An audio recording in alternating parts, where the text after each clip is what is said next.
આજે દેશભરમાં ભગવાન જગન્નાથની રથયાત્રા નીકાળવામાં આવી હતી ત્યારે ડીસા ખાતે વિધાનસભાના અધ્યક્ષ શંકરભાઈ ચૌધરીએ ભગવાન જગન્નાથજીના મોટા ભાઈ બલરામજી અને બહેન સુભદ્રાજીની મૂર્તિઓની શાસ્ત્રોક્ત વિધિ અને પૂજા અર્ચના કર્યા બાદ પ્રસ્થાન કરાયું હતું।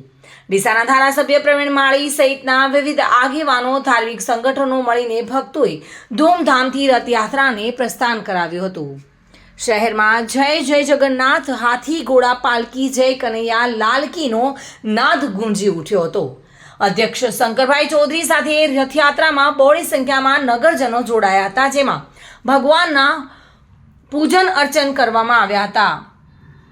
ડીસાના લોકોનું અભિયાન ઝીલ્યું હતું। ભગવાન જગન્નાથની રથયાત્રાએ શ્રદ્ધા અને ભક્તિનો અનેરો સંગમ જોવા મળ્યો હતો। તેમણે સૌ ભક્તોની રથયાત્રાની શુભકામનાઓ પાઠવી હતી અને રાજ્યમાં સુખ શાંતિ તથા સમૃદ્ધિની પ્રાર્થના કરી હતી। ચુસ્ત પોલીસ બંદોબસ્ત સાથે રથયાત્રામાં ડીસાના મુખ્ય માર્ગો પર ફરી રહી હતી, જોકે જેમાં મોટી સંખ્યામાં ભાવિક ભક્તો ઉમટી પડ્યા હતા। ભજન કીર્તન અને જયઘોષ સાથે વાતાવરણ ભક્તિમય બની ગયું હતું।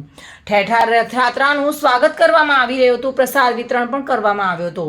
ડીસા ખાતે અષાઢી બીજ નિમિત્તે નીકળેલી ભગવાન જગન્નાથજીની રથયાત્રામાં બહોળી સંખ્યામાં સામાજિક કાર્યકર્તાઓ અને ધર્મપ્રેમી જનતા જોડાઈ હતી।